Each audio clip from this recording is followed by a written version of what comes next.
ஒரு பெரிய மிக்சிங் பவுலில் ஜல்லடையை வச்சு 2 கப் கோதுமை மாவை நம்ம சலிச்சு எடுத்துக்கலாம். நம்ம எப்போ மாவு எடுத்தாலும் சலிச்சு எடுக்கிறது நல்லது.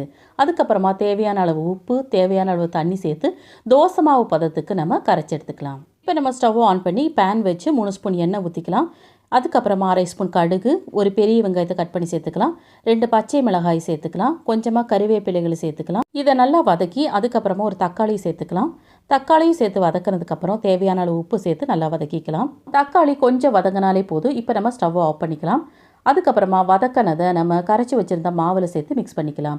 அது கூடவே கொத்தமல்லி தலைகளையும் கட் பண்ணி அதில் சேர்த்துக்கலாம். இப்போ நம்ம வழக்கமாக தோசை சுடுற மாதிரி நம்ம சுட்டெடுக்கலாம். ஸ்டவ்வை மீடியம் ஃப்ளேமிலே வச்சுக்கோங்க.